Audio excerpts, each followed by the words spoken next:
Good evening, paranormal community. You are partaking in the Odyssey Files here tonight.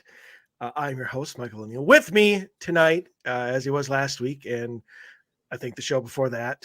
No, that was my own show, but many times in the last month and a half is my good friend and investigator, Mr. Samuel Albus. Good evening, Sam. Hello, good evening, Michael. I'm very excited to be back on the show. I actually listened back at last week's show just to make sure that I was coherent in the things that I was saying. Of course. And I was like, oh yeah, cool. Yeah, it's good. I'm kind of good at it. So, I felt comfortable coming back this week because of that. So. Oh yeah. I mean, I don't ever listen to the show. I don't want it for good reason. It's like a lot of you talking. So thanks. But you know what I mean by that.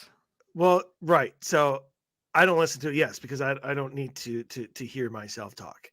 And because I don't know if anybody will believe this or not, but I'm very, very, very self-critical of myself. And so every mistake I make, every laugh that I do, which, is probably one of my own jokes, I'm just like, well, that was stupid. Oh, that sounds terrible. I'm like, I just need to quit. I need to get out of here. If that's your reaction to your own stuff, it's probably better if you don't listen and just, I'm surprisingly, I don't, some people hate hearing their own voice, but like I've been listening to my own voice for a long time, whether it be through theater or music or voice acting. So I'm used to it at this point. But everybody looks back on stuff that they've said or like mistakes that they've made and like talking or, making a point, and you're just like, I sound like a freaking idiot. Like, I sound like I don't know what I'm talking about. But luckily most of last week's episode I sounded fine. So absolutely good to hear. But and also keep in mind that I also have to hear myself during investigations. So I also have that, and I totally forgot about listening to ourselves on the digital recorders and stuff. Yeah, so it's I think that's enough for me. The only thing that's kind of funny is sometimes, like a week or two or something like that will go by before, I get to evidence review. If it's, a cemetery or the Leduc or something like that, where we don't actually have a client. Like I'll listen to a question that I ask, and then in my head, I'll have some sort of retort to it. Some follow-up question like, you need to do this, you should have said that. But then like 30 seconds later, after we wait for that period of time, I say it and I'm like, yeah. I'm like, I'm still right on target. My line of logic is the same. That's how you know you did a good job when you look back after the fact and you think the same things. Pretty much. I always pat myself on the back when I like notice something in a TV show, and I'm just like, "Oh, this is just this," and then a half an hour later in the show, it's revealed that what I thought was actually going on. I'm like, IQ of 200 of 1,000, IQ 1,000. Yeah, you're like the drill sergeant in Forrest Gump. Like, God damn it, Gump! You must have an IQ of 140 or whatever. You're I honestly don't even know what even is a high IQ. I don't even know what the range is for IQs. I think genius can be around 160. 160. I want to say. I think average. I know. I'll use the phrase that I never want to use. Let's Google it. I am curious. Average IQ is 100, so I'm a little off. Oh, 100. So honestly, like I was about to say IQ 200, but I'm like, I don't know the scale. I don't know if that's really low or really high. So I shouldn't say that number. I should do an objectively very high number instead. That's a high number. So genius is 160 plus. High is 145 to 149. Above average is 116 to 144. Average is 85 to 115. Below average 71 to 84. And 1 to 70. Don't even talk to me. Don't even talk to me. Okay. I don't. I don't. I don't want to hear what you have to say. It's not that I don't want to hear what you have to say. I probably won't understand. I get very awkward when people try to talk to me about things that I just do not understand or I can't understand them. Mhm. I realized this is still the case New Year's Eve. I went to a buddy's house, who I haven't seen in quite a while. Actually, used to be investigators of mine, Mm. and it's also his birthday, New Year's Eve, and they drank, which is fine. There's nothing wrong with that. It's their party, duh. But I realized as the night went on and they got drunker and I was still stone cold sober, I didn't know how to interact with them anymore. Yeah. Because Mhm. they would just start talking about random stuff that I just don't care about and repeating themselves over and over and over again. Yeah. And I Yeah. left and I left there going, I'm glad everybody had fun. I had a great time. That was really awkward at the end because I don't know how to respond to these people who I can't relate to anymore. So Yeah. That's pretty much how it is when I'm with like family on New Year's or any holiday where people just start getting drunk and then you're just like, okay, you're talking about stuff you definitely don't know anything about and acting like you do know what you're talking about because that's what you do when you're drunk. You just like any shit that's just floating around in your brain just falls out and yeah, everything is much funnier when you are also drunk. So that's well, this kind of thing. It's an all or nothing situation. Either everyone has to be drunk, everybody has to be sober.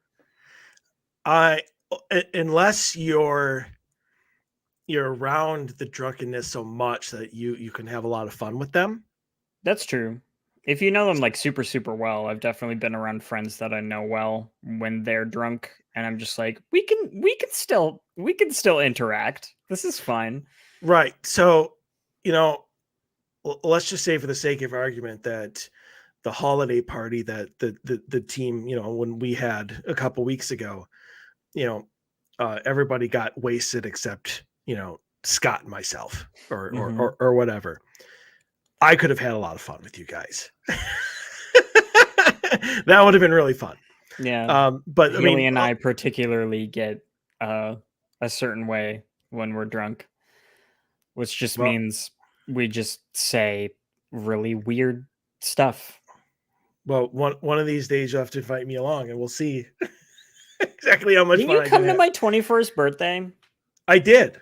You did. I don't I think you did. saw me like really, really drunk though. Did you? No, I had to go for some reason. I had something to do that Yeah, I remember night. that. I think you were there for the first place. No, I was there for like the first three places. Oh, okay. See, 21st birthday. How can you expect me to remember anything about that?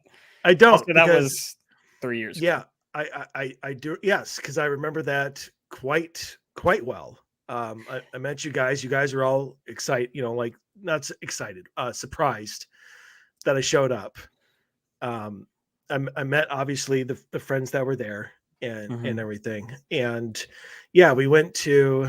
I was with you at least three different places, and then I think when you got lunch, uh, was when I had to leave to go Yeah. do That whatever sounds it that is, sounds about right. whatever I did. And I had an exceptionally awkward hug with Haley that day. And honestly, I shit you not, that was the last time until the party, a couple weeks ago, that I ever hugged her just because of that. Oh, that's so funny. We So didn't know each other as well then. yeah, because and I'm a hugger. So I mean, all of my friends, everybody, we all hug. We hug hello, we hug goodbye. And so to me, it was it was nothing. But yeah, when I when I left, I was like, that was awkward. And I'm like, obviously not the right thing to do anymore. So had not done it since. Well, I'm But glad you picked up. I'm glad you picked up on the cues of that. We're just like, okay, maybe hug wasn't the move there, you know. But that's also a universal experience, you know. Like everybody goes like, oh shit, I just met this person. What is the vibe? Like, are we way to, hugging? Are we not? way to read the room, O'Neill. Also, But quick aside, and then we'll like get into the actual meat and potatoes of the show. I don't know if you've seen it yet, but I saw the new Avatar movie last night. no. It is an experience. I thoroughly enjoyed myself. So if you're looking for like a good movie experience, it's really long, but the visuals are kind of insane. Well, And it's in 3D, and the movie was actually made to be viewed in 3D, so it's actually like good. It's not like gimmicky. It like immerses you in what is happening. So I actually highly recommend it. It was very enjoyable experience. I saw the original in the theater and in 3D, and that one was also made with like the IMAX or whatever 3D Yep. camera. This made with 3D in mind.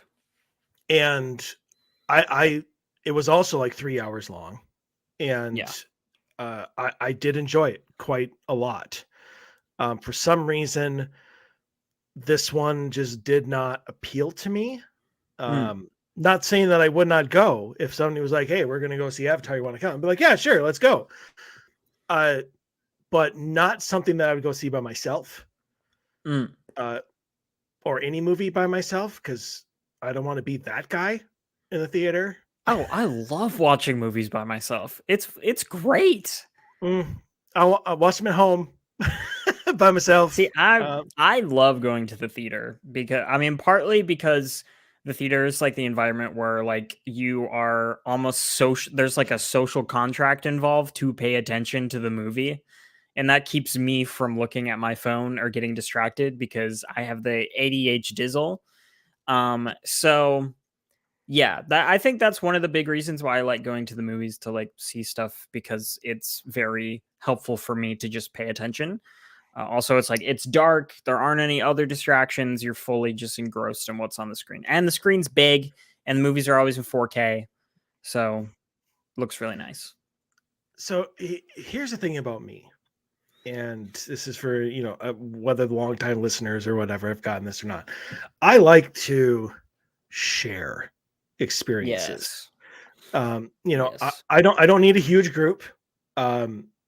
But for me to go to a movie or for me to cook like a big dinner or whatever, it's not something I like to do for myself or by myself. I Mm. like to share experiences. I like to be able to look over at somebody or when we're walking out and be like, what did you think? And have that conversation instead of Yeah. just walking out and talking to myself. Um, so that's the reason why I wouldn't go by myself. But I would go like with one other person, or I would go with a group or whatever. That's just me. Maybe it's the reason I started a paranormal team instead of striking out on my own. I I mean that's a valid reason. I like that. I like that too. It definitely makes it better to see a movie with another person, but also I think it's an undervalued experience to just go into a movie and experience it all on your own, because then you don't have other people like influencing your judgment on what you just saw. So I think there's value to both. Um, yeah, but if there's a movie that everybody on the team wants to see, we should have a group AMC outing to see said movie. I agree, That'd and be it was fun. it was supposed to be Ghostbusters Afterlife, Mm. but then everybody went and saw it by themselves, so or with different people. And Oh, I didn't see it.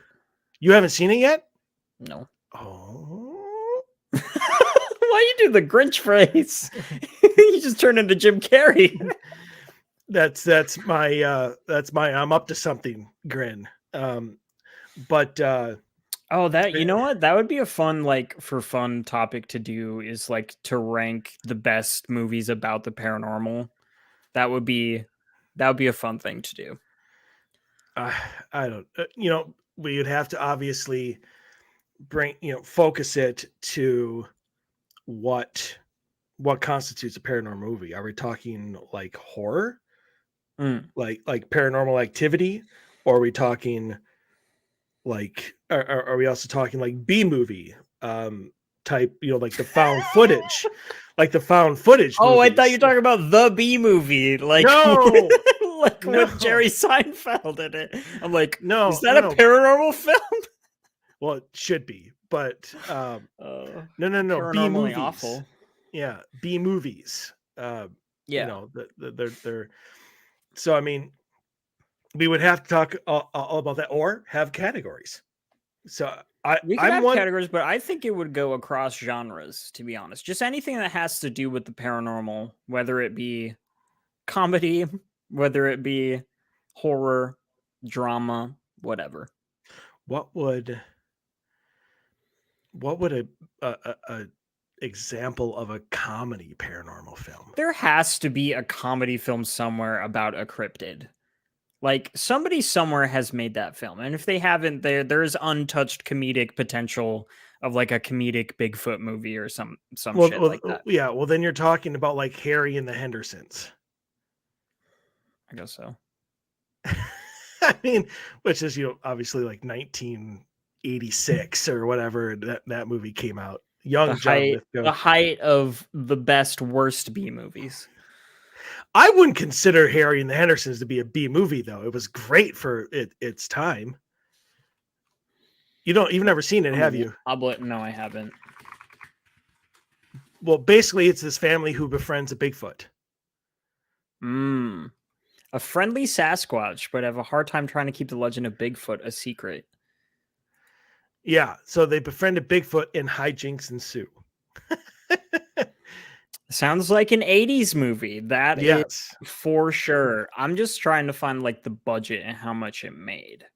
Because that, to me, the budget was 10 million. So yeah, that's not a B movie. That's like that has a solid, especially in 1986, 10 million is like a solid movie budget. So yeah. Or Howard the Duck. Not Howard the Duck. Oh, George Lucas, what are you doing? Are you kidding me? It's a space duck who comes down in a UFO. No, it's an incredible it's an incredible concept, incredible movie. It's a horrible movie. It's a terrible movie, but it would have to be considered a paranormal comedy since it involves another planet and alien and everything else. Chicken Little. There's aliens in that movie. Then I guess you have to do Lilo and Stitch. Oh, that has to be up there though. Lilo and Stitch would be up there. That's a great movie. But we would have to make the criteria about how I think we'd have to limit to just what we know, which is just paranormal investigation, like spirits.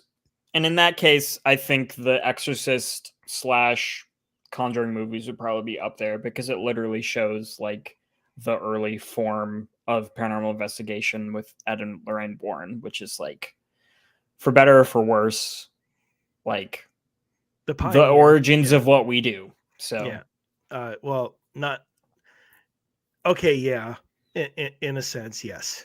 I mean, in the first Conjuring film, they're literally setting up cameras and recorders in the house and doing EVP sessions and like that's what we do.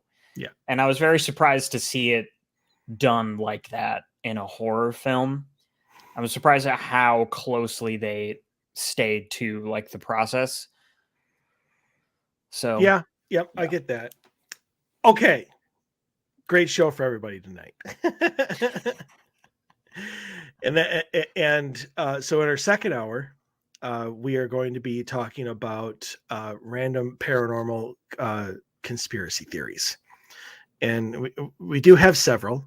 And I think they're worth discussing. I have invited other members of the Odyssey Paranormal Society team to join us for that. So we'll see if they pop in here and join us for it. I really would like, not that I don't greatly love your perspective, but having everybody's perspective just kind of adds to the discussion. Mm-hmm. But first, we have a bunch more stories for you, listener stories, which I think you're all going to enjoy. So, starting on that one, story number 1, and this kind of goes along with the question we did last week, but there's a reason why I chose this one. I figured you had an agenda behind this pick. No, I do, and it doesn't really have anything to do with what the original writer was. It was the reaction of it, and so anyway, story number 1. It baffles me how people can still believe in the paranormal. I'm writing this as someone who's always been an atheist since I was a little kid. However, at some point in my life, which is not even that long ago, I tried experimenting with religions and the occult. Of course, religions gave me no results. Same goes for the occult. I've been more involved in the second out of pure curiosity and desire for experimentation. I was actively seeking paranormal experiences for the thrill. I even did practices the so-called witches nowadays would call dangerous, such as demonic invocation. I don't know why they put big LOL, but whatever. Literally have done extensive research regarding the 72 demons of Gosha and such too. Guess what happened? Nothing. Nada. I've tried many things, no results whatsoever. These people were all often just as delusional as the Christians, and even if I was trying to get myself into it and believe this crap, the more I was feeling like everyone's just incredibly delusional. Okay. Time for me to step on my soapbox, as I often do. So, a couple things here. There's nothing wrong with being an atheist. Absolutely not. You can choose whatever religion you want. If you want to study the occult, nothing wrong with that either. What bothers me is the fact that one, and I guess I can give you some kudos for being honest, is you were doing it for the thrill. And this is not something you want to do for the thrill. And we've talked about that time and time again on this show. And I'm going to continue to repeat it over and over and over again until I no longer see stupid people writing this kind of crap. The fact that you would like intentionally do like demonic invocation just shows me you really have absolutely no idea what you're doing, regardless. And I think a lot of people believe that they can just scream at the devil and they're going to show up. And that's not the case. So, I mean, this person obviously did not go into any detail of how they did it. I'm assuming because they obviously have no idea what they're doing, probably did not do anything correctly. And then they're shocked when nothing happens. And I don't want anything to happen. I'm happy that nothing happened. Oh yeah, I'm also glad for this person that nothing happened. It's the fact that you can just go out and read some page on Google or whatever this person did. Which is, let's be honest, probably what happened. That's probably what they call research. Well, yeah, I mean, extensive research regarding the 72 demons of I've never even heard of the 72 demons of Gosha or whatever the hell it is. Demonology is one of my least, I don't have experience with demonology at all. Right. And, and that will be later in your career. And I mean, I'm on year 11 and I really don't know much about demonology. I've obviously looked into it either for research or a case or anything like that. Or I've interviewed demonologists and I've, mediums and stuff like that. So I get stuff from them. I obviously, have access to Michelle Belanger, who literally wrote the book, The Dictionary of Demons. So I'm pretty sure she would know what the 72 demons of Gosha. I don't even know if I'm pronouncing that correctly, but the thing about it is you can't just do a whole bunch of shit thinking that it's going to work or thinking that this is the way it's done. And then when nothing happens, throw your hands up in the air and go, well, it's all bullshit. Like you just, I know that's just the way people do things now. Like that's just the way they do it. To them, they can do something wrong. So if something doesn't happen the way they think it should, then it's not, the fault is not with them. It's with other people, or it's with whatever it is they're trying to do. Like I followed this tutorial I found on Google to summon a demon to the T, and it didn't work. So obviously the entire field of demonology is bullshit. Well, exactly. And so it's classic straw man like fallacy. Actually, it's a different fallacy, but it's a fallacy. Sure. I agree. And it's like the people who use Ouija boards and nothing happens. And then they're like, well, obviously everything about Ouija boards is crap because it didn't work for me. Well, you probably weren't doing it properly. I mean, this guy, no matter how much he, tried, and I put that in quotations, to believe, I think deep down didn't. And we all know that it's all about intent. So if your intent is just to waste your time to try and prove that none of this is real, then none of it's going to happen. So, but one of the reasons, I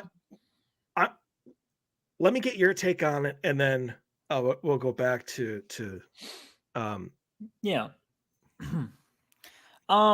So yeah, I think intent is really, really important, and you were about to touch on that. Like if you're going into it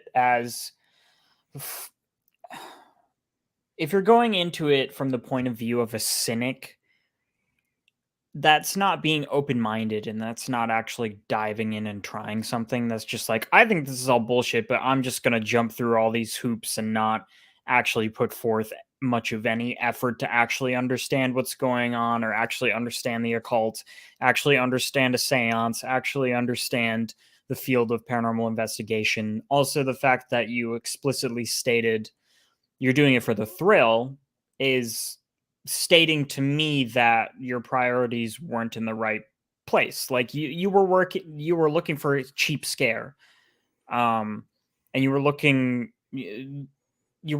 for something to get your heart rate up. And there's plenty of other things that can way more reliably do that than going to a cemetery and talking to yourself for 3 hours. Like go on a roller coaster, take up an extreme sport. Like there's plenty of things that you can do.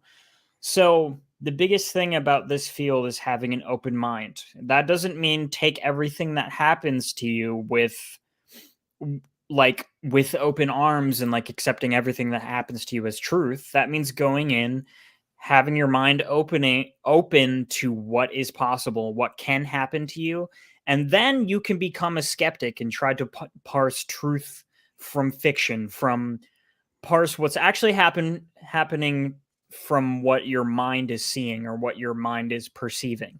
Because that's a very important part about this field too, is discerning what is you and discerning what is the outside coming in. It doesn't sound like you dedicated a ton of time to any of these things, because experimenting with religions in the occult, people spend their entire life studying Christianity and still don't understand the Bible all the way through, don't understand the history of Christianity, the ins and outs of it, the fact that the Bible as we know it today has been changed countless times throughout history, and that informed politics and history throughout. Like, the subject of one thing takes an entire life's time to study. Okay. So you can't just read one book on it and like expect that you know everything. Right. So one, you didn't have an open mind or the intent to actually want to learn and experience. And B, you obviously didn't do enough research in any of these topics to gain any meaning out of it at all. So,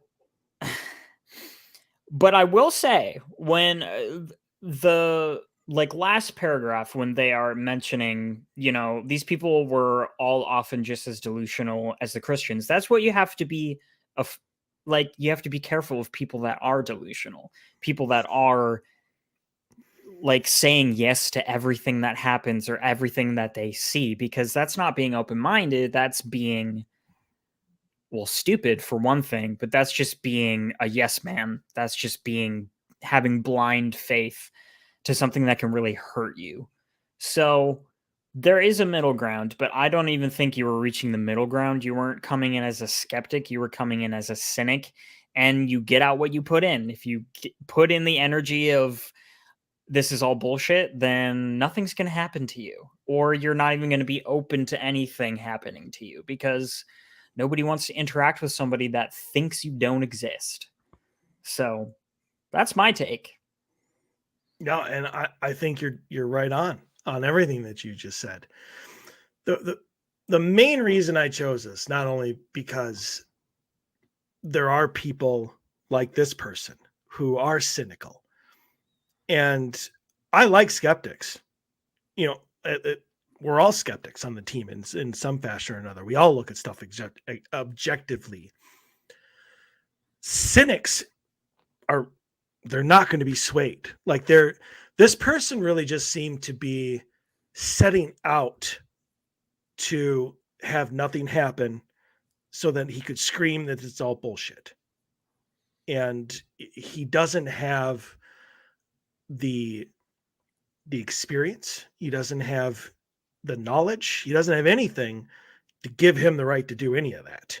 If It's also nothing happened, like, it's like, if this person is an atheist, I bet they're like in the camp of, science is fact, which it is, but like, even then, that's bad scientific method right there. When you are searching just to prove your hypothesis, that's stereotypically how the worst scientists in history did a lot of bad in the world.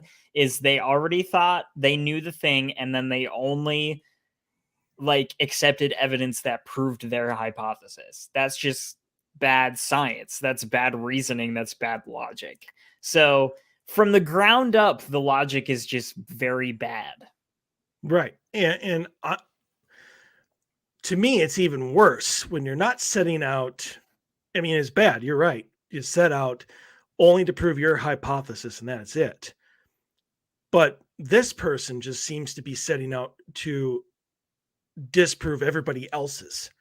Like he doesn't even have his own. He doesn't really seem to be trying to find answers for himself. He's trying to scream bullshit to everybody else's answers. And I don't like that.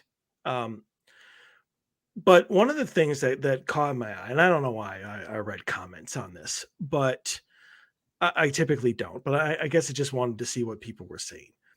There's a lot of comments about money, about, well, if this person could have this, they could make a lot of money. Like evidence on camera and stuff like that. Uh-huh.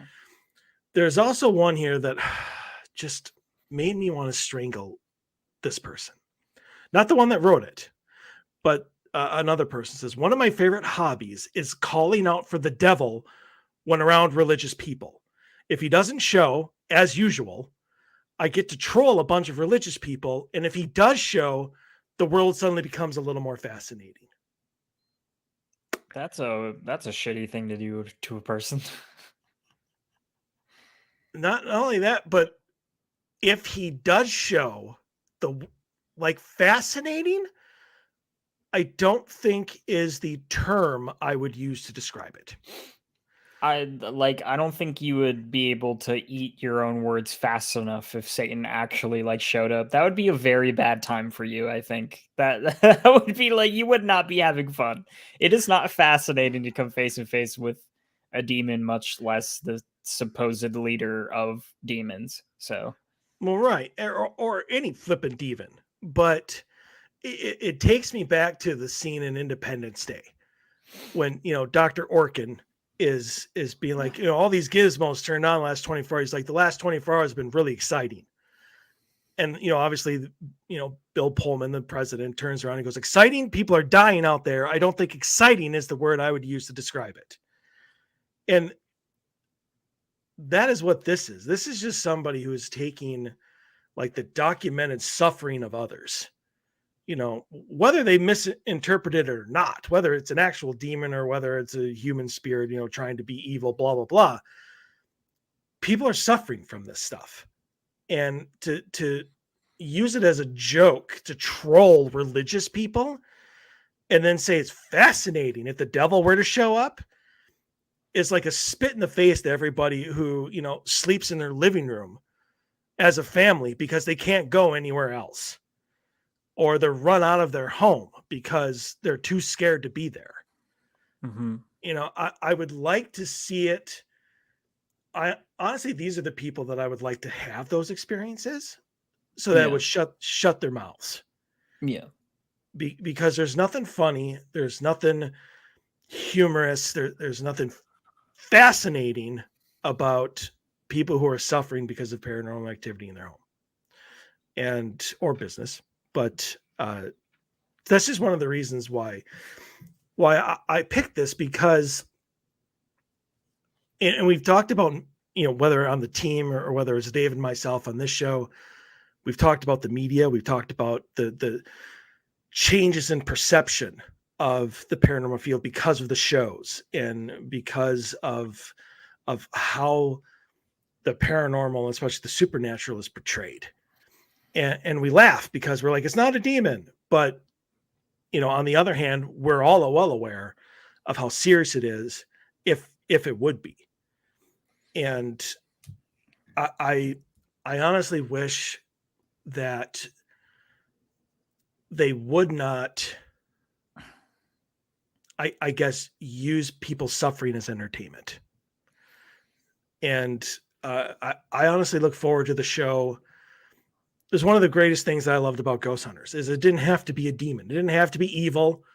It just had to be a family who didn't know what was going on. And then you came in, you gave them answers as much as you could, and you helped the family understand what is going on.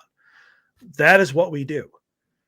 And it was as true to life as it is now. And now it's turned into, the Ohio State Reformatory, or, it's turned into people getting scratched and people, that's all the shows are now. I honestly don't know. Maybe Kindred Spirits is still doing it. I don't know. Even they started turning towards that. I haven't watched one of their episodes in like a year and a half. So I don't know, but it's amazing to me, the people's perspective on what the paranormal is now, just in general. There are obviously people like us who understand that this is a serious thing, and they don't do it. And I full kudos to all those people. So, all right, let's move on to number 2. Yeah, let's move on. I'm going to have a fun time reading this one because this person has not heard of punctuation, which I'm not judging, but I'm just saying it's very hard to read out loud and like text type. But here we go. So story number 2 is called Incubus. Okay, so me and my boyfriend have been hearing things on the other side of the house we live in. We live in a 3-bedroom, 2-bathroom house, and we only really use one room. We both have dead people, so assumed it's one of them. We started resourcing how to debunk and make sure we weren't crazy. We have these EVP apps we downloaded onto our phones, and actual EVP meter to ensure the app was responsive to the actual EVP. Mike is losing his mind. Well, one day we were definitely talking to his dad and one of my exes that passed many years ago. Then the word incubus was said. We assumed it was my ex, obviously jealous of my new boo.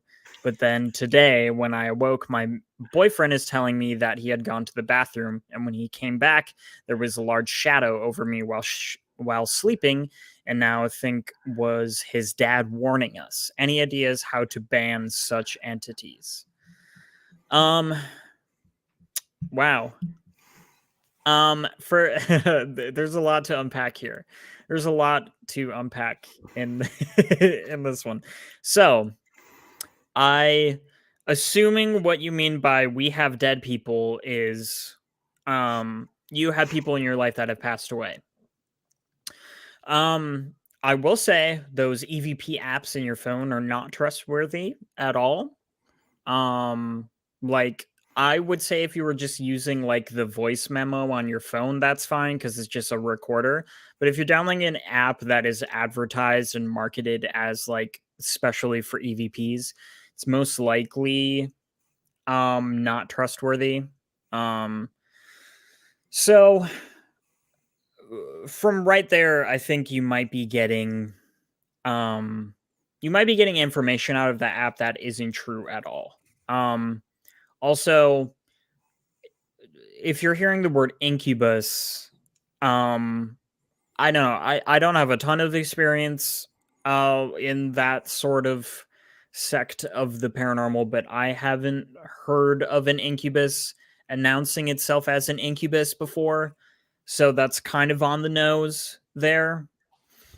Um as for the shadow that was over you while you were sleeping, um you know, I really think we just need more information because like based off of a supposed EVP from a non-trustworthy source saying incubus and then this shadow above you, there isn't really a lot to go off of in terms of like what is happening here.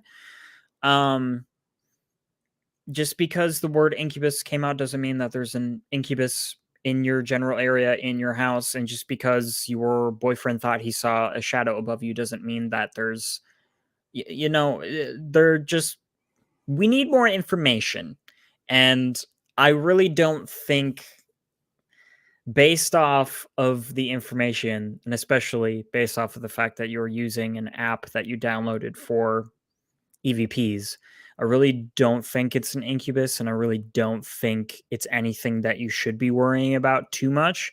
But if you are if you are really scared of whatever is happening, um, you know, I would reach out to somebody in your area, a paranormal team, to help you get some answers that actually have equipment that is trustworthy, and seek out somebody that can actually verify these things. That's kind of the it's the best I can do with this one, I think. So I appreciate you leaving some of these for me. Okay. So there's no such thing as an EVP meter. Yeah, I don't know what that were they talking about an EMF I think they were talking thing? about an EMF meter to ensure the app was responsive to actual EMF, not EVP. So I hope so, because if you it's just I don't even know what you would even call an EVP meter, because obviously meter measures things. So right there, you just show me you're about as amateur as you could possibly be. You're a rookie. Like, you don't even know the terminology. You should not be dealing with this kind of stuff. Secondly, I don't think we're definitely talking to his dad and one of my exes. And I can only, again, this is all assumption because they didn't actually put this in here. I can only assume that they downloaded some sort of like Spirit Box. Yeah. app, either Spirit Box app or the word generator. In which case, like, there is a reason, and Sam, you kind of alluded to this as well. There's a reason why these apps have the disclaimer for entertainment purposes only, because that's what they are. They're for entertainment. They're not to be used to quote unquote talk to your dad and past exes. So I don't know why you would think of that. Second, I did it say incubus? If it's a word generator, then it's probably programmed at some point in time to say either demon or incubus or something. And if it's a spirit app or not spirit, like a spirit box, then Sam, you know as well as I do how easy it is to misinterpret words that are actually being said. Mm-hmm. So did it actually say incubus? Probably not. No idea.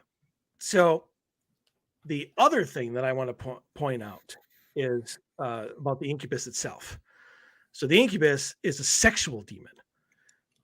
You know, that is the male version. So the thing about it is unlike normal demons, its goal is not to possess you.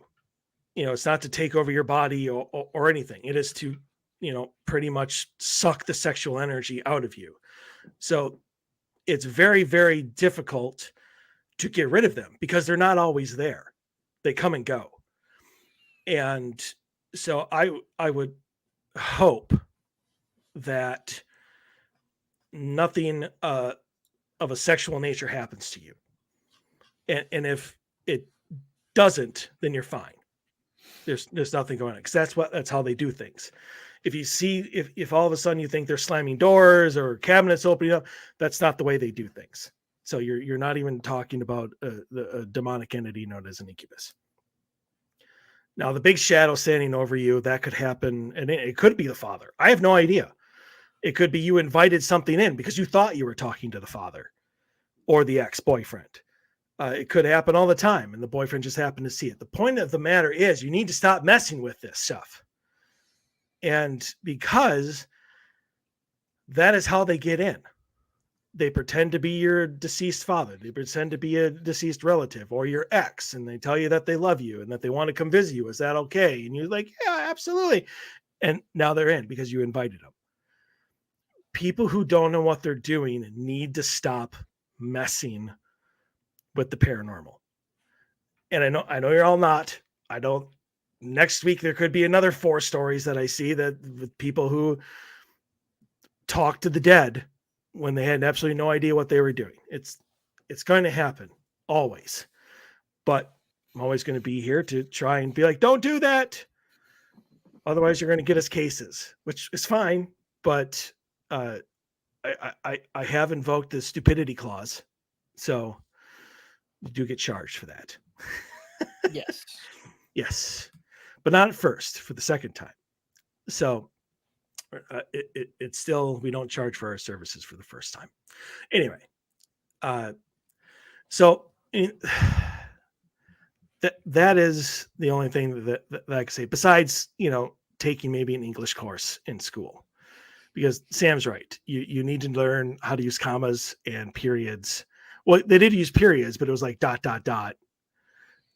So yeah, no, there was not there was ellipsis done. The 3 dots is an ellipsis. 3 question marks. At the end, you know, whatever. We made it through. We made it to the other side. We're good. Yes.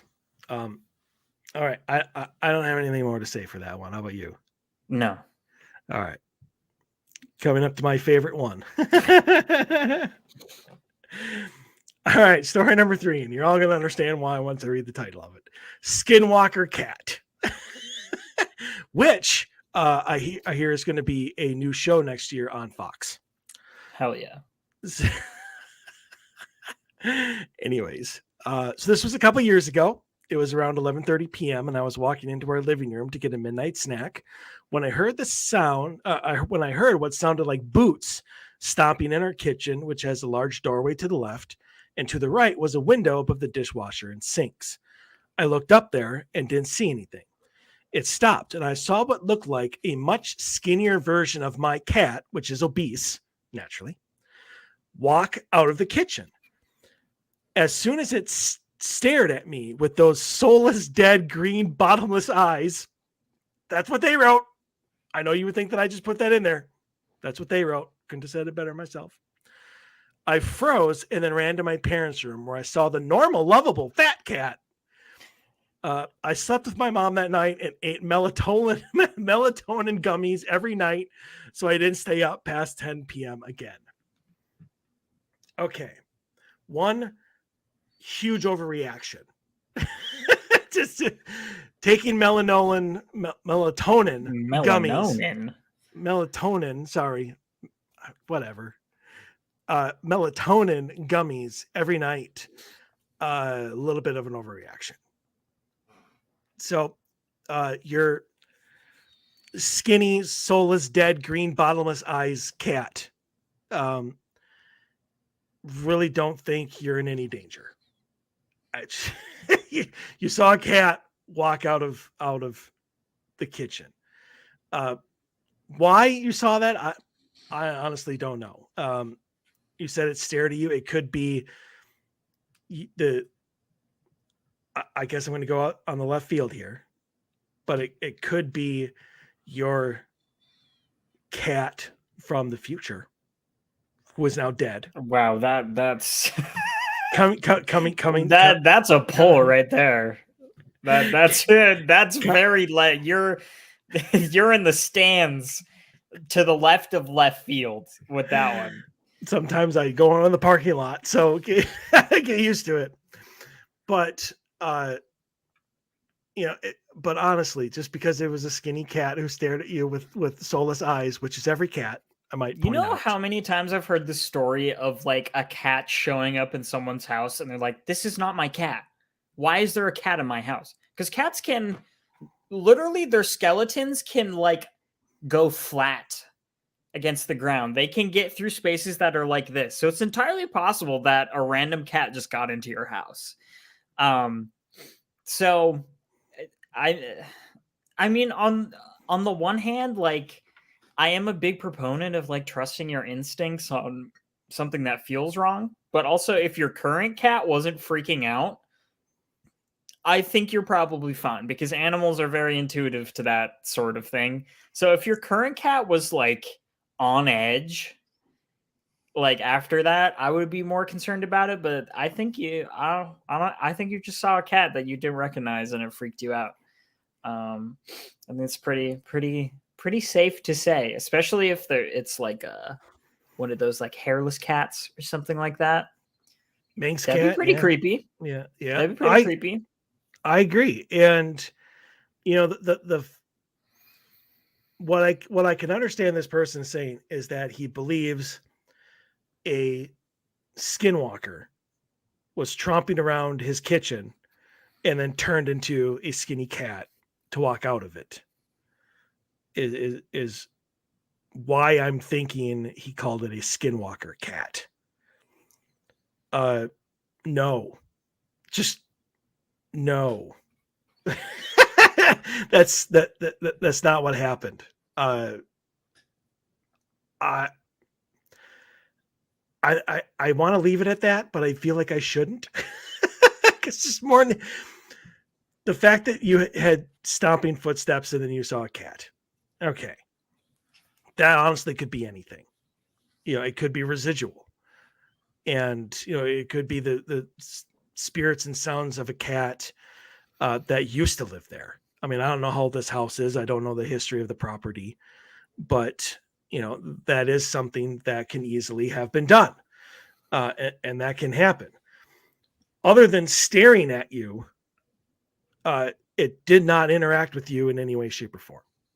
And so again, I think you're going to be just fine. And you can stop taking the gummies and you can feel at ease staying up past 10 o'clock. Yeah, I hope you're not still taking those every day. If this happened a couple years ago, I think you're fine. Like, yeah, I think it's okay. You saw a random cat, I think.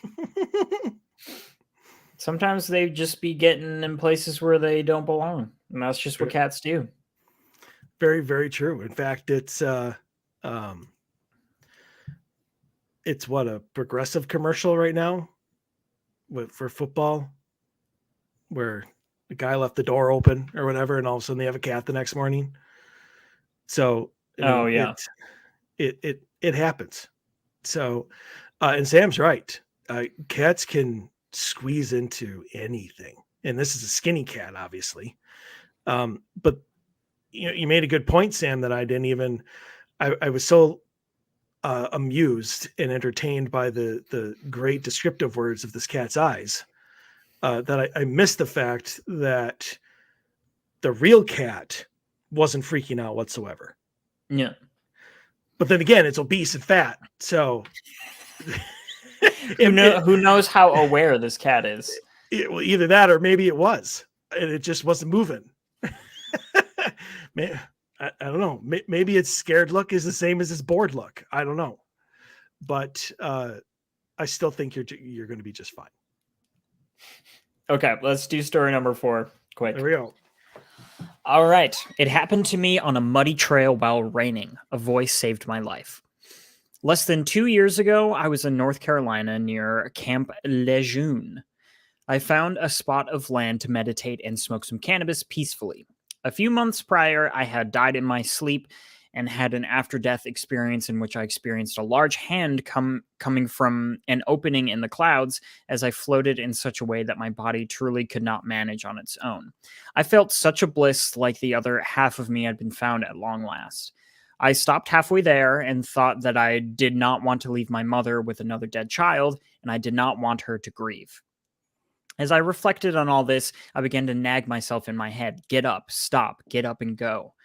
It was raining pretty hard, actually. I was gazing at a spider in a web as my mind nagged myself. I was comfortable on the remote muddy trail and did not want to move. Then a voice in my head that I clearly did not think myself came from the upper right side of my mind, in my own thought voice, and said, Didn't you say you didn't want your mother to grieve? That shook me because I knew I didn't think that thought. I got up and left the trail, irritable, thinking it was all for naught. Not even 10 seconds on the main road, a big Jeep filled with a few Marines lifted with bikes on the back, intent on mudding, barreled past me and onto the path. I would not have been seen. I would have been squashed like a pancake and killed instantly. Any thoughts, ideas, suggestions?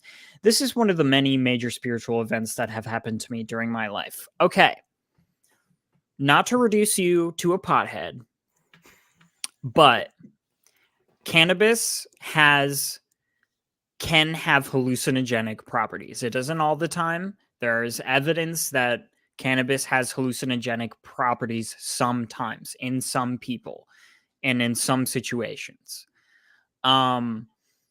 Anything that happens to you while you are under the influence of a substance, you need to take with a grain of salt because it's altering your mind chemistry and it's altering your perception of the world and your own mind.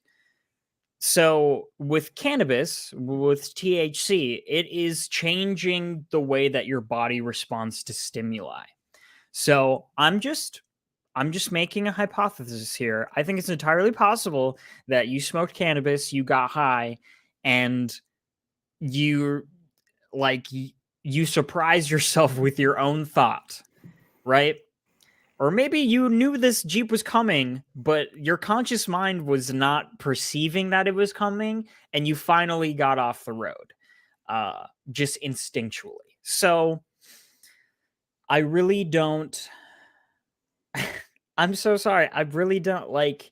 You need to take that with a grain of salt that you were smoking cannabis at the time. Also, I would like to. I'm curious if you know, Michael, but I really don't know what came from the upper right side of my mind means. I don't do people have their mind mapped? Can people know what part of their brain a thought comes from? Because I don't think that's a thing at all. I mean, I will also say I'm really glad that you didn't get flattened by that Jeep. I really am. But I don't know. I just can't trust it when it's automatically a red flag when any sort of even alcohol. If alcohol's involved, if any substance is influencing your brain's perception of anything, I'm gonna call bullshit on it. So that's my genuine reaction to that. So to answer your mind thing, I don't necessarily think that it's a mapping of the mind. I do know, and I might get these reversed, but I have had body language specialists say, that when you're thinking about something, if you ask somebody a question, if they look they look up to your up and right, then they're accessing their memory. But if they Mm. look up to their left, then they're accessing their imagination, which means chances are what they're about to say is probably going to be a lie. It's one of those two ways, but that's something that like police officers and stuff like that look at when they're interrogating people to see, are you accessing your memory or accessing your imagination? So, and I know that, you know, I hear my thoughts all the time. We all do. And it could just be, he just placed that as to where his thoughts come from. Um, I Yeah, do know, I think I that's a good mean, argument. I do know that many months ago, at least a year ago now. Holy crap, has it been that long? I had a experience where I could not shut my mind off, and then a voice popped in my head, and I would have put it. I would put it like on the left side of my brain, I guess if you want to put it there. I mean, it's just on the left. Like it just felt like I heard it on the left, like coming. Hmm. It was inside my head. It wasn't through my ear, but yeah, I would say I was on the left side. Whether that means anything, I have no idea. But I agree with you, in that the fact that he was smoking cannabis, we don't know how much. I mean, Yeah. but the point of it is, if this group of Marines, which probably are, and this is no disrespect to any Marines, thank you for your service, but when you get together and you get all rowdy and you want to go muddy and you're going to get aggressive. I mean, they're trained to be aggressive. So is it possible that this guy moved because he heard them coming? I mean, this is Yeah. an off-road Jeep who is trying to mud. It's loud as shit. They're going to be revving the engine. They're going to be driving. And what he says, 10 seconds, something like that is what he said, I think. Let me bring this Not up even again. 10 seconds on the Yeah. main road. Yeah, not even 10 seconds on the main road, this big Jeep. So it's well within hearing range that it probably, if it's nighttime, which did he say it was nighttime? Because I mean, he did say that he wasn't going to be seen. So I guess I took it that it was dark, but who knows? But anyways, it is possible that, he that thought was his, or it was the cannabis talking. I mean, we always say stuff like that. It was this thing talking, it was the cooties talking, but it's very, very possible that he sensed danger himself and moved, and his mind created this voice. However, with that said, are there lots of other documented stories of spirits actually saving people? Absolutely. Is it possible for a spirit to say something to you in a disembodied voice, or even in your head, to come to you in a dream and warn you? Absolutely. Dave and I did a show, I don't know, maybe a year or so ago, about ghosts that actually help people.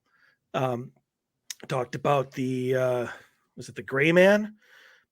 Saves homes and stuff from hurricanes. If you see him right before a hurricane, it's, I guess, legend now. And I think it actually happened recently, like in the last year or two, where somebody saw him and then their home literally like gets no damage during a hurricane that comes in. Like all the homes around it will be destroyed or torn down or whatever, and theirs will be perfectly fine. Like their doors will be open, like blown open, and no rain even came in the house. Like it's amazing when they see this Gray Man. And it happens. It absolutely happens. It's happened to me, apparently, where the spirits of my grandfather and mother saved me. And it happens. So Whether this is a case of it, I don't know, but I digress. It's we don't know. I mean, just because the fact that the cannabis was involved in it changes what we can and cannot take.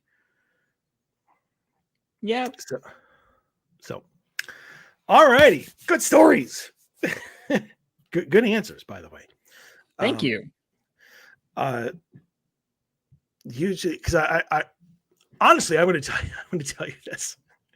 Why I don't know, because because you exceeded very much so my expectations. But I remember when we did this on the Odyssey Hour as a team, we did it one week, and like every single story that I read, I think you and Scott were both, we need more information. I don't even have anything to say to this.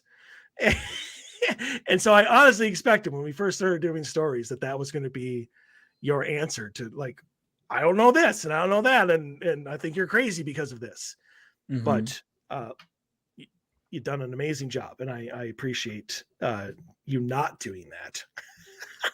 You know, I try to give people the benefit of the doubt, but also, like, I'm also gonna call it as I sees it. And especially with the cannabis situation, I'm just like, ooh, I'm very much less inclined to believe an experience when there's a substance involved. And that is not stating my opinion on said substance.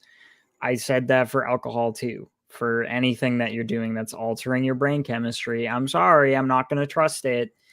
But you know, in this field, we are respecting people's feelings first and making them feel heard first. And then if they want our opinion on it, we're going to give them the opinion. But first, try to believe them, try to come from, a position of believing a person, but also don't, follow your own perception of what is happening. So that's the state of my mind I try to get in when answering these questions. So hopefully it's compelling. There's a reason why one of the questions that we have to ask as paranormal investigators is, are you on any medication? And, and that's not to be like, if you are, we're going to be like, well, then you're crazy. Of course not. Exactly. But we have to take that into consideration, Mm-hmm. And it's whether the medication that you're on will lead you to experience what is actually going on. I mean, if you, who is on medication, sees doors opening and shutting, like actually sees them, and somebody else in your house who isn't on medication also sees it, well, then that's not the medication. And we know this. So, I mean, it's just one of those things that,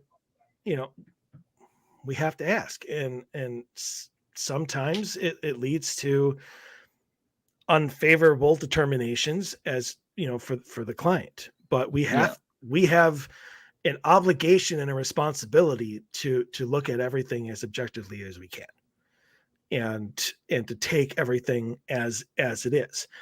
And honestly, I would think that if it's just medication and you're not actually experiencing whatever it is, somebody's experiencing, you should be comforted by the fact that you're not being haunted. It's just sadly a side effect of whatever it is you have to take. Yeah. All right. So just to conclude, obviously, stories, if anybody has a paranormal question or a paranormal story that they want to send the show, OdysseyFilesRadio@gmail.com, or you can personal message us on our Facebook page, Odyssey Files Radio. And, we can go live on the air. Dave will be back next week. Forgot to mention that at the beginning of the show. He has promised. He did say he was going to be here tonight, but then apparently realized that he had already committed to a football party today. So apparently football is more important than the show. Yeah, Eagles kicked San Francisco's ass. That was unfortunate. I was really hoping for San Francisco, but I was also pulling for San Francisco, but the Eagles are the real deal this year, I think. They played it. They played a good game. I mean, if Brock Purdy hadn't gotten injured, what could the game have been? Who knows? But not to use the old saying, but that's the way the cookie crumbles. Um, but anyway, Classic. yes. But Dave will be here next week, and then we will be off Super Bowl Sunday, and then we'll be back for a nice string of shows after that. So, all right, paranormal conspiracy theories. I love it. Um, I know probably what 2-3 months ago, something like that. Dave and I did alien conspiracies, but this involves the entire paranormal field, not just alien conspiracies. Um, so I'm going to read this first one because only because after I read it, I want you to respond because I know that this cryptid you were actually very much like. I'm a big fan of this cryptid. Right. It's up there for me. And so I'd like your take on this because this has been going on now for a couple of years and still nobody understands what is going on. So the Chicago Mothman has been a big phenomenon lately. The big industry has made a point to cover up. I don't know if that's correct or not. What does that mean? I don't know. You see the creature oftentimes at airports, which is correct. And even in downtown, people have seen them. I think on like skyscrapers and shit like that. And staff has been told not to talk about it or report it. Now that I don't know either. A lot of claims being made right now. Well, that's why it's conspiracy theory. So what's your take on it? So yes, I have heard about, I think we've talked about maybe in passing on the Odyssey Hour before of the Mothman sightings in Chicago. For some reason, the Mothman has been apparently residing in Chicago more often than not lately. I really don't know.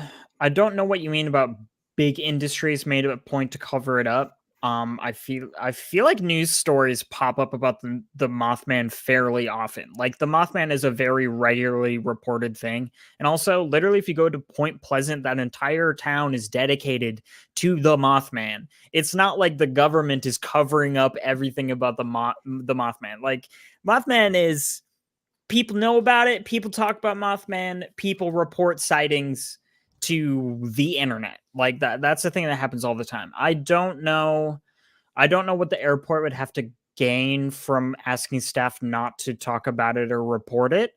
Also, I don't know how they would enforce that really at all, especially if like passengers are seeing it too. Like just because the staff isn't saying anything doesn't mean there aren't other witnesses that are seeing it from planes or from the airport. Like if it's O'Hare, I actually don't know why I said that. What does O'Hare have to do with this? It's an airport in Chicago, I guess. So I disagree. I don't think Mothman's getting covered up. I think Mothman has been and will continue to be one of the most talked about cryptids, and I don't think anyone's covering it up because I feel like I hear about sightings all over the place. What seems like every couple months. Mothman, if you're listening, love you. Love you. Pay us a visit. I want to give us an exclusive interview. Well, he apparently has visited Minnesota. Yeah, the I-35W bridge collapse. Yeah, apparently he was seen just before it happened. So, I mean, what is your take on the theory that Mothman is a prelude to something bad happening? Like he's what's the word I'm looking for? Oh God, I know the word you're looking for, but I can't. Well, he's like a soothsayer. He can predict the future. He's predicting of something bad happening if he shows up. An omen. He's an omen of something bad happening. That's it. A bad event omen. There we go. I think it's a really compelling theory because again, there are a lot of claims of him showing up right before disasters. So, I think it's a good theory. And I don't know. I don't know. I just like Mothman. I don't know. I can't tell you why I like the Mothman. Okay. I just like the concept of there being like an entity that can predict when something bad is happening, and we don't really know why this entity is showing up. Is it to warn people? Is he causing it? Is he somehow the manifestation of chaos itself? Who knows? I believe that people are seeing him around Chicago. I believe that people can see him anywhere, because if he can predict the future, who knows what else he can do. So yeah, that's what I think about that. What about you, Mike? What are your perceptions? Opinions on the Mothman? Would you touch the Mothman's ass in Point Pleasant? Is that something? The statue has a very pronounced ass, is what I'm saying. Like, if you look, you can look up a picture of the Mothman statue's ass in Point Pleasant, and it's substantial.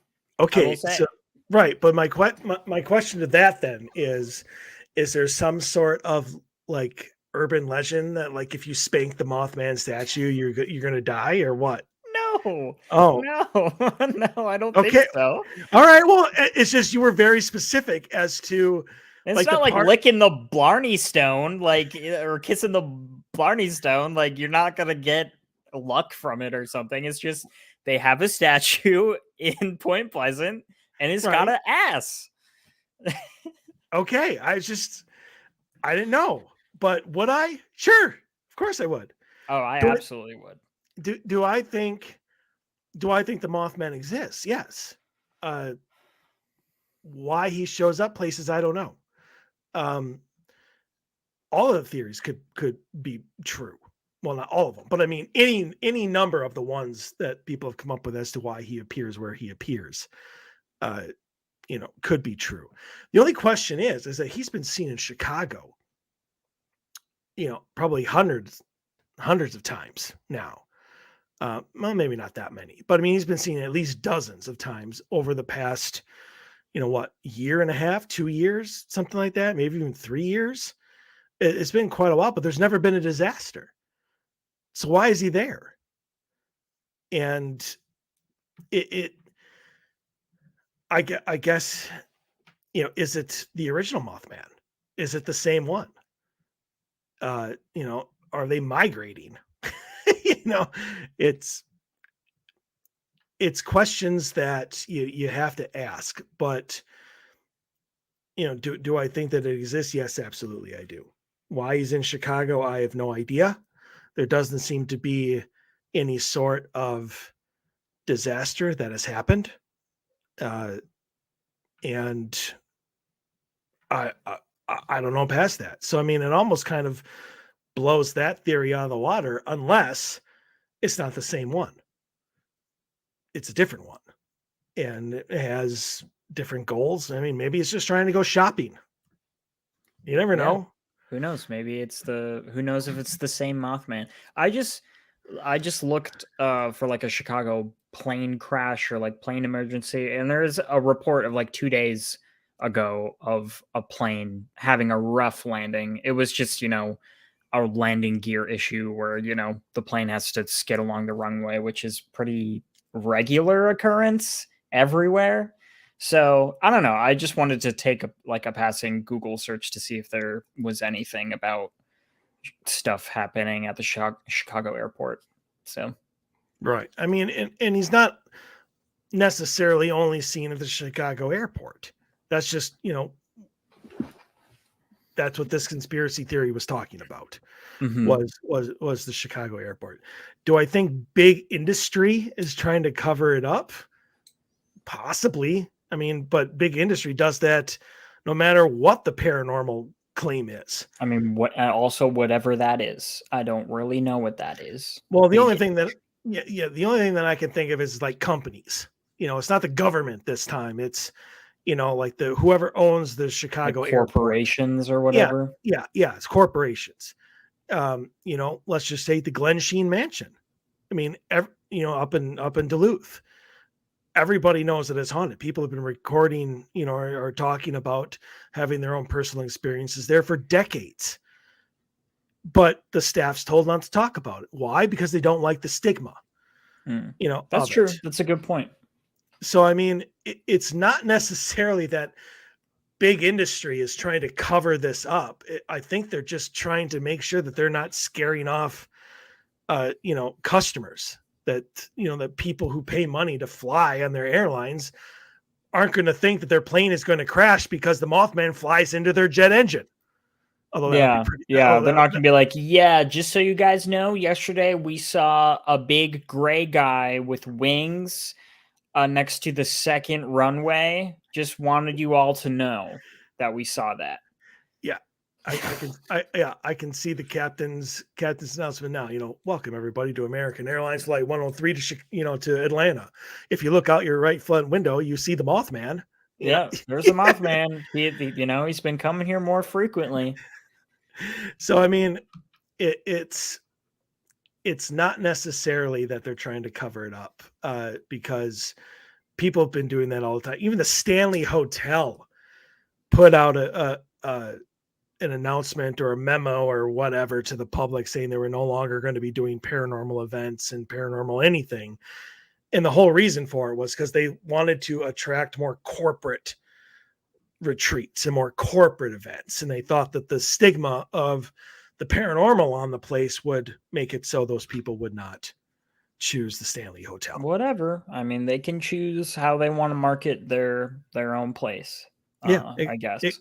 Exactly. I mean, and that's not a cover up. That's just how people do business. Sort of like a rebrand. Yeah. Yeah.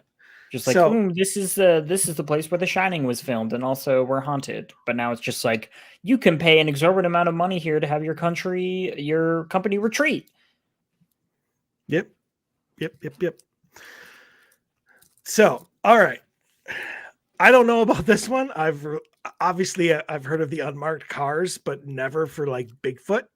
So here's the next one. Oftentimes when Bigfoot are reported, you will see unmarked cars go where the portings are. I've talked to a few people who have had this happen. I heard it from a guy whose cousin's brother this happened to. That's just, it's so classic. It's so classic. I mean, yeah, I mean, we've heard about unmarked cars. We've heard about Men in Black for UFOs for sure. So who's to say that it can't apply for other cryptid phenomena or other claims? I could definitely see this happening, especially if it was like, a bigger event where multiple people have reported sightings. I could see it. Like, if you believe in the Men in Black, if you believe in those stories, because there are so many accounts of people talking about it, who's to say they don't respond to any claim of the supernatural, of UFOs, of cryptid sightings? Because, Bigfoot is the most well-known and the most documented cryptid, I would say. I mean, that goes with hoaxes and with, quote unquote, genuine evidence, like the famous film footage. So I don't know. I don't think it's that far fetched. I just haven't personally heard this before. But what do you think about it?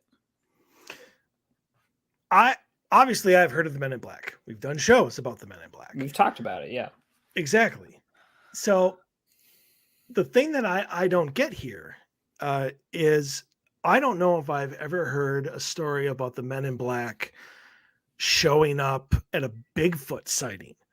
It's always been like UFOs or something to do with aliens and stuff, or the Mothman. So I mean, I guess you could put cryptids in there, because the Men in Black are a huge part of the Point Pleasant, history type of legend.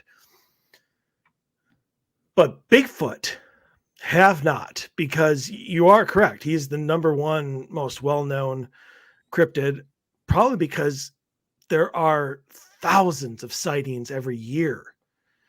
So of Bigfoot, whether, as you said, whether hoaxed or whether misidentified, or, somebody, jumping to the wrong conclusion because they heard a noise out back. But if that's the case, what makes a certain sighting special enough to bring in the Men in Black? Like, what is it about? Because, I mean, we probably have hundreds of sightings in Minnesota alone. I've never heard about the men in black showing up to any of them. What if your paranormal triangle theory is it's coming into play? It's very true. What It's very possible. what if UFO sighting and Bigfoot happened at the same time, and it's just the person who knew about the Bigfoot sighting didn't know about the UFO sighting that coincided? So that could definitely be a thing where, maybe it was like a confirmation bias like situation where like, oh, I knew somebody that thought they saw Bigfoot and now we saw unmarked black cars. Maybe someone else saw a UFO, so maybe it wasn't for Bigfoot at all. So Makes you think. For those of you who don't know what the paranormal triangle theory is,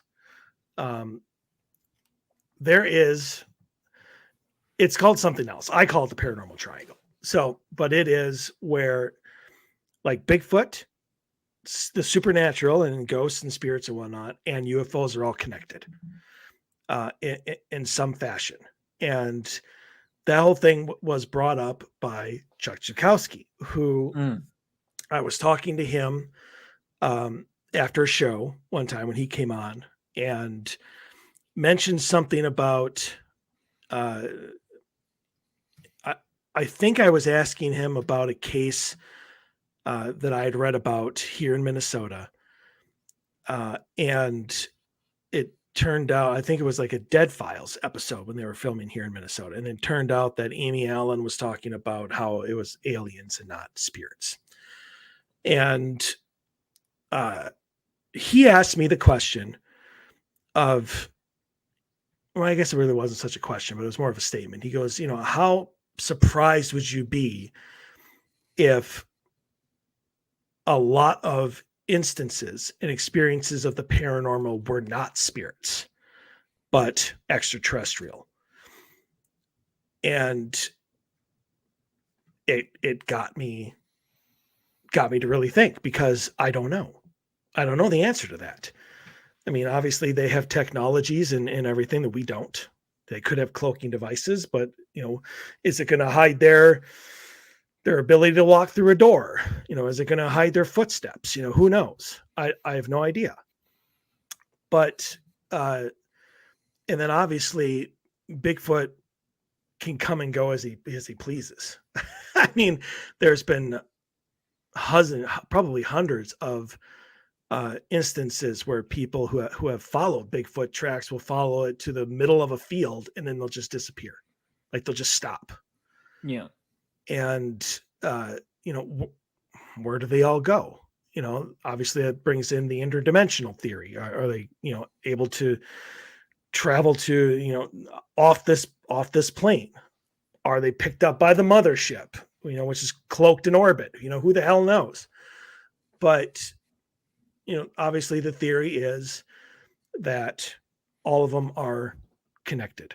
Does UFO activity increase supernatural activity because of the energy in the air? Are Bigfoots often seen around UFO sites? So I guess I did not think about that angle. Excellent job, Samuel. But that could very well be the case. It could be, Mr. Johnson saw a Bigfoot and called it in, but a mile down the road, Mr. Anderson saw a UFO and called it in, and the men in black are responding to the UFO. Yep. So again, not enough information, but again, just for this theory itself about the unmarked cars and the Bigfoot, I have never heard that. Yeah, no, I've never heard of an instance where it's related to Bigfoot, because like there've literally been instances where people have made entire like transactions of a supposed like dead Bigfoot and sold it on the internet, and nobody enforced jack shit. So I don't think the government gives a shit about Bigfoot, if I'm being honest. They could not care less about a cryptozoological animal. Like, obviously, I guess they care about UFOs or UAPs or whatever you want to call them. So, whatevs. But it would be cool. Yeah.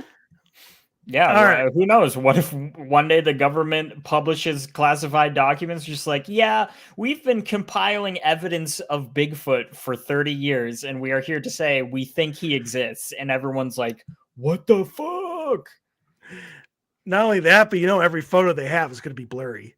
Yeah, no. It will be the best footage we have is blurry as shit. The best photos we have, the footage of the Yeti is always like a speck in the fucking distance, like on the ridge, and it's just like, that could be anything, quite literally. Like, it's so dumb. Yeah. Bigfoot has the power to make himself blurry at will. That's my favorite theory, is maybe Bigfoot's just blurry.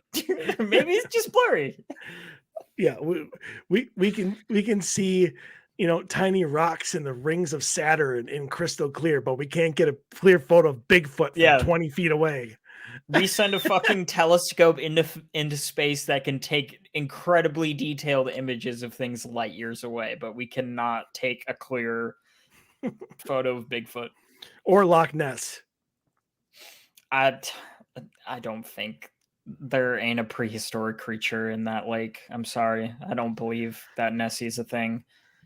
Well, depending on what lake, because Lake Champlain is Champ. But yeah, it's Champy. Champy or Nessie, whichever you want to do. They've literally scanned that entire lake. I don't think Nessie exists. All right. It's common knowledge that the government has looked into psychic abilities, specifically remote viewing. True. There was a program that I forget the name of, was made public knowledge.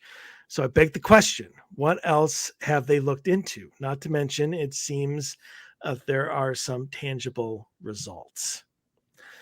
So obviously, yes, this person is 100% correct. The government has done a program for remote viewing. And in fact, and for those of you who know of the show and want to go watch it, it's one of the best episodes that they made, in my opinion.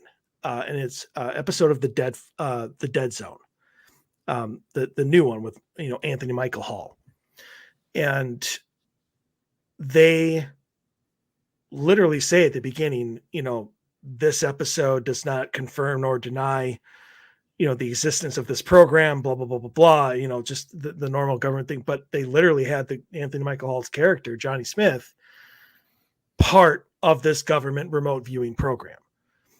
And like I said, one of the best episodes that they made. But the fact that they have to literally put a disclaimer in there that this may or may not be true, tells you something right there. But I definitely think that they have done it. I think they still do it. They don't make it public knowledge, obviously, but I think they still use remote viewers. And there are some amazing remote viewers out there who can find anything. I mean, and there are even some remote viewers who have talked about like the hidden bases. Mount Shasta is one. A lot of paranormal stuff goes on there. UFOs, Bigfoot, the government, everything is going on Mount Shasta. And according to a lot of remote viewers, there's a secret base inside Mount Shasta. So do you remember what the program was called? Because I don't. No, I don't. I don't remember, but I do remember hearing about of like some sort of published classified documents, revealing that the government has, at least done some research into that sort of situation. It's probably related to either the Cold War or World War II. Everything the government ever does is related to the military, usually. Project Stargate. Project Stargate. or the Stargate project, whichever you want to call it. But it was a Cold War project. Russia and the United States were using remote viewers to spy on each other. Oh, wow. Because that's how we did it back then. Yep. That's retro. whole bunch of spying, not a lot of doing, and we're grateful for that because we'd all be dead. We would not be alive. That is very true. If we were, we would be underground in bunkers, trying to stay alive at the nuclear winter and radiation. But a lot of good video games about that. Right. Well, and video games based off of books about that. The Metro series is about that, basically. Gotcha. I'll take your word for it.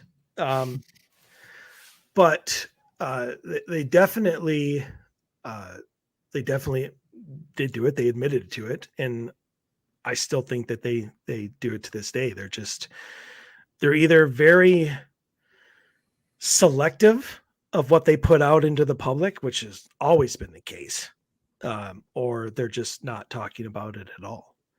Do you think they're still doing it? I guess I wouldn't be surprised if they were still researching into that topic. I mean, I think the government has probably tried at least once a lot of different things like psychic abilities.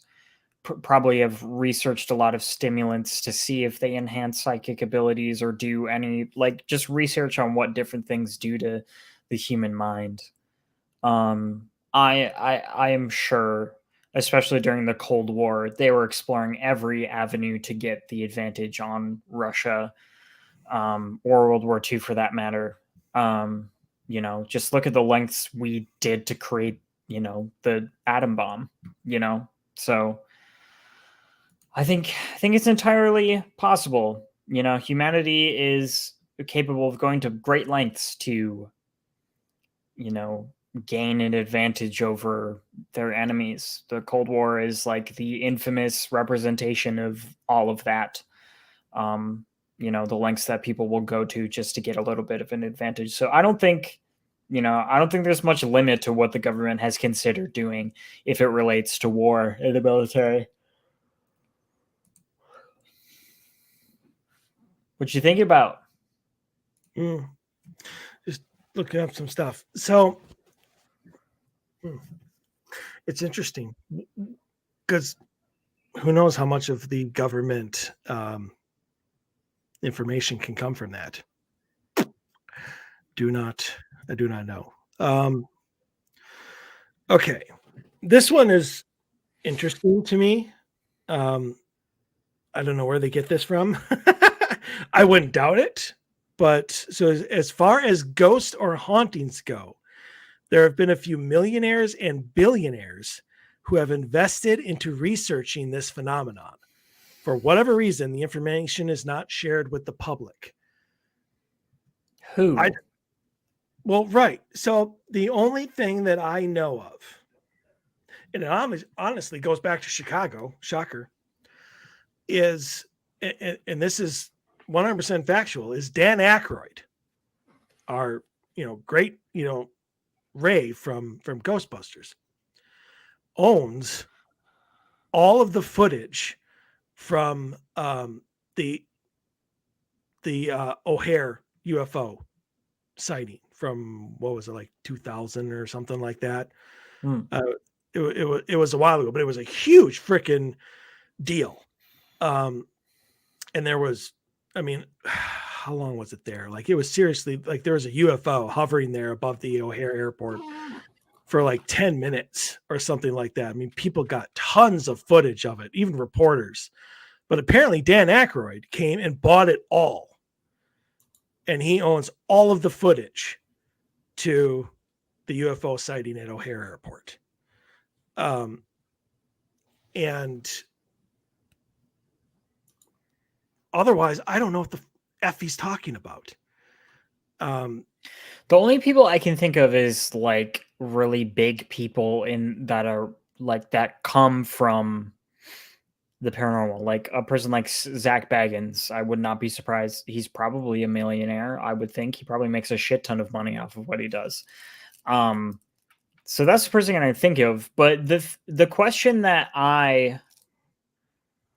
of course, all these photos of the supposed O'Hare UFO are blurry as shit. God, so annoying. But oh, this one looks clearer, but that is photoshopped. God damn it! I distracted myself by looking at dumbass photos. You shouldn't have done that.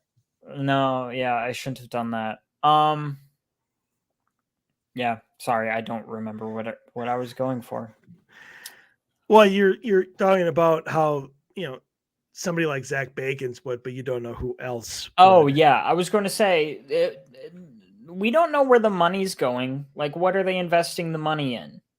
Right? Like, are they investing money into researching, like, different accounts and different stories and different claims of the paranormal? Are they putting money into actually going out and investigating? Are they putting money into developing new equipment? Are they putting money into hiring people to deduce what is a hoaxed footage and what is not hoaxed? Are they giving money to audio engineers to analyze EVPs? Where's the money going? Because that's like a big question in terms of like, millionaires and billionaires are putting money into this. Like, well, what are they putting money into? There's a lot of things you can put your money into in the paranormal. You can put money into developing technology, into actually investigating, into buying locations, buying footage, I guess, as Dan Aykroyd apparently did. Who knows? The only people I can think of related to this are obviously Zach Bagans and then Tom DeLonge, who was the singer of Blink 182, left to do UFO shit and now is back in Blink 182. So that's the only people I think of are people who are already in the field or people who are related to UFOs. So I don't really know what this person is talking about. There are millions of people around the world that are researching this topic. So like, you can go out and search for evidence. It is there. You can go on our website and listen to all the evidence that's posted on our website if you want, if you want stuff like that. So my main thing is like, what are they spending the money on? Are they actually spending it on research of like more academic research into the history of the paranormal, or are they putting money into scientific research about EMF or about EVPs or whatever? There's a lot of things you can throw your money at in the paranormal. Yeah. I'm wondering if the reason he puts in billionaires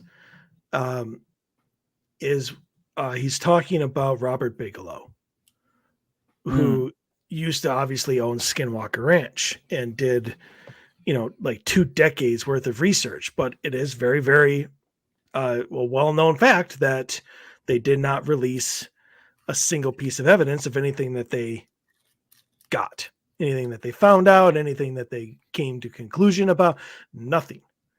Pretty much everything that you hear now is from an eyewitness that comes on, the Curse of Skinwalker Ranch, that show, and are they talking about Brandon, who is now the owner of Skinwalker Ranch and is putting on, the TV show, which is amazing, by the way.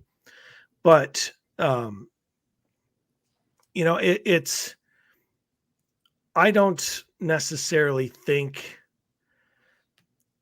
that millionaires and billionaires putting money into it and not releasing their, you all right? My body's falling apart. It's fine. Well, you're at that age.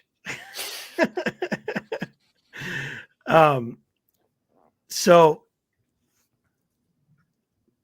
I don't necessarily think that because they're not releasing the information to the public, that it's any sort of nefarious reason. or that they're trying to cover something up. I mean, honestly, and unfortunate for us, they don't have to. It's their own private research. It's their own money. Just like they can hoard their billions of dollars and never put that money back into the economy or the market at all, they can hoard their fucking paranormal evidence and not contribute anything to the general field at all. Yeah. Like Kill the rich. What? The opinions and statements expressed in the Odyssey files do not necessarily reflect. The opinions of the guest co-host. Just want to put that disclaimer out there. Unmarked cars. Sam lives in St. Paul. I'm sure you know where. So, I don't necessarily think that this even constitutes a conspiracy theory as opposed to a gripe. This is just a general complaint. It's just a general what complaint. The fuck are you doing? You're putting your millions of dollars into it, and there's nothing to show for it. Mm-hmm, mm-hmm. All right, I'm going to skip down to the bottom because I really want to get to this one. Why? What do you mean, why? Don't you want to? It's not even a conspiracy theory. It is objective fact. It is undisputed. I know, but it's hilarious. It is hilarious, but it also pisses me off to no end. As it should, and that's why I want to make sure we get to it. Okay. Can we at least talk about... I want to know what you think about reptilians running the government, because I also think that is just as absurd. All right, fine. We'll skip over because we still have like 13 minutes. So I understand, but we could each do a 5-10 minute rant on the last one. But anyway, all right. Reptilians run the government. Which government? No idea. I'm assuming ours. But yeah, I mean, it says run the U.S. government. Oh, all right. Sorry, the U.S. government. Run it? No. Are there reptilians as a part of it? I would say probably. I think. I definitely think that reptilians are a real thing. Really? That they are a kind of extraterrestrial. That is here and has the ability to masquerade itself as humans. Whether it's fake skin or whatever, they have some sort of device that allows them to cover their actual bodies with a human body or whatever to go out in public. I don't know. Now I think about it, I can think of a few politicians who will go unnamed that I would definitely believe that there is a reptile under there just by how they look. And I think you know who I'm talking about. I have several that I would put in there as well. Yeah. So who knows? Maybe it's not that far-fetched. Because they are pretty fucking horrible people. So right. But that also goes to where am I looking the for New here? World Order or whatever, like the Illuminati, like think that there's a small group of people pulling the strings everywhere, Well, that's the people who like believe in the cabal and stuff like that. Yeah. No. So here's why I don't think that the people that we would normally put in the reptilian category are actually a reptilian. And that is because I would think that they're smart enough not to put themselves in the limelight. Because the people that we are probably thinking of are the ones who say ridiculous, stupid things over and over and over and over and over again, right in front of a camera. Mm. Like I would think that if I were a reptilian that wanted to control things and not be found out, I would put myself not in a place of power, but in a place where I could manipulate power and influence power. Yeah. And then let the stupidity of humanity, run its course to itself. So do I think Biden is a reptilian? No, not at all. Yeah, no, I wasn't talking about him. Yeah. Do I think Trump's a reptilian? No, I don't, because they would be way smarter than that. But so I mean, but could it be, the deputy assistant director of the NSA? Maybe. Who knows who the hell that even is? I don't even know if that position is what you call it. I just made it up. But, if I were reptilian, that's what I would do. And that would be the smart thing to do and do I believe that that's happening? I don't really know, honestly.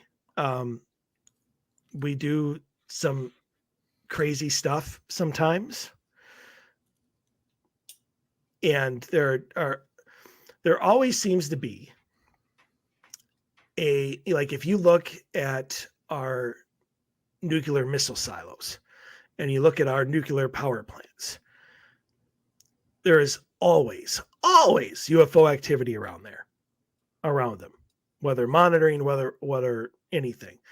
Dave and I have talked about this on the show all the time. Is we send up a probe that's like, $2 billion and it malfunctions, halfway into the sky. How? I mean, it's $2 billion. And yet, like, there's some sensor that malfunctions that scraps the whole thing.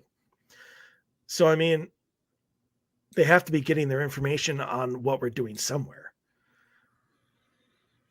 So, I personally think that there are extraterrestrials in our government, whether helping us like directly or influencing us in other ways, indirectly. What about you? I don't think that. I think you would be seeing a lot more heat, a lot more heat lamps in just in general, because reptilians are cold-blooded, so they need to warm themselves in the sun so they don't die. Maybe the extra skin that they put on is insulated. It's not how that works. You don't know how it works. You don't know how it works either. I'm just saying. I guess we can both agree that neither of us knows how it works. No, I do not think extraterrestrials are in the government. I just think humans can be very horrible. That's what I think. I think both things are correct. I think that there are extraterrestrials in the government, and I think humans can be very horrible people, as they prove, unfortunately, time and time again. Well, okay, let's talk about how the Earth is actually flat. And here's why I know this, because when I look in distance, things look far away. I don't know. It just pisses me off. Ancient civilizations have known the Earth is round for thousands of years. The fucking Mayans and the Aztecs all knew this, okay? We're going back pretty fucking far. The Egyptians knew this, okay? It's pretty simple when you think about it, okay? It's pretty simple when you think about it. It's really not like when you listen to these theories, it's just like there's just so much like, wow, you did not pay attention in school at all. You just did not, flat out just did not pay attention and have very bad logic and reasoning about anything. I don't know. Do you even know what like the popular flat Earth theories are, like like how they try to prove that the Earth is flat? There was one YouTube video that I saw that I thought was absolutely hilarious. Absolutely, I laughed for probably 5 minutes, and it was this young kid, probably late 20s or early 20s, or late teens, early 20s, And his reasoning for why the earth was flat was he held up a basketball and he poured water on it. And the water obviously fell off the sides and, dripped down the edges and then fell to the ground. And then he held a plate, like a dinner plate, and he poured water on that, and obviously it stayed on the planet. So that has to be satire. That has to be satire. I honestly don't know. That's so funny. I didn't even listen to the audio. I just watched probably, I don't know, 20, 25 seconds of it until he poured water on the plate, and his whole reasoning for why the earth was flat was because water stays on a flat surface and not a round surface. Obviously there was the guy who, was it last year, literally killed himself because he built this rocket to go up to go up to the atmosphere so he could see for himself that the earth was flat. And he blasted off and his rocket blew up and killed him, which is sad. I'm not saying that is incredibly sad, but people get very I don't know, passionate about this. How and why, I have no idea, but they do. But let me just say right now, the earth is round. There's gravity. There's gravitational pull, which is why the water stays on the surface and not fall off into space. Also, everything in the sky is also round. It's also a sphere. Literally everything you see in the sky is round. When you can see planets with the naked eye sometimes and with the telescope, they are round. It just doesn't make any sense. It doesn't make any sense. And I bet they look at the moon and are just well, why do we always see the same side of the moon? It's just we've answered these questions so long ago. Just so long ago. Yep. You were talking about the Incas and the Mayans or whatever. I mean, they found out the circumference of the earth 3,000 years ago. Yeah, exactly. Math is great, man. Believe in math. Believe in math. Numbers never lie. They don't.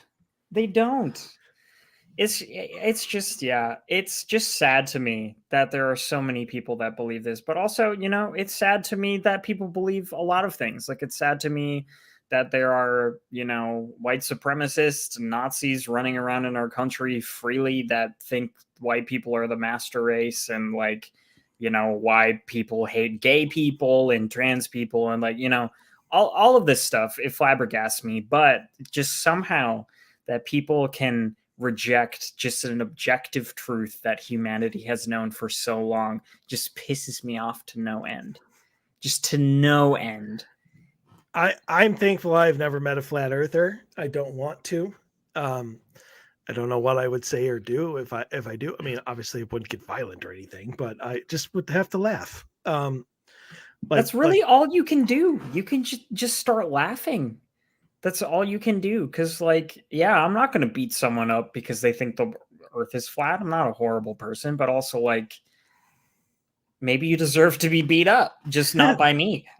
No, bullying is good, actually. All right. Again, the comments and statements of the guest co-host are not necessarily. I'm joking. I'm joking. I know. Well, that's all the time that we have for this week.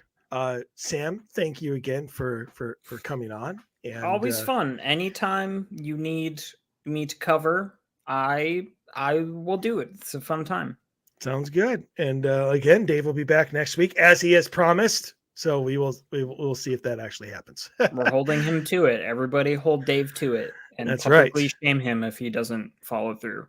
I 100% agree. So again, anybody have paranormal questions or stories, OdysseyFilesRadio@gmail.com, or private message us on the Facebook page, Odyssey Files Radio. And yeah, we'll see you all next week. Everybody stay healthy, stay safe,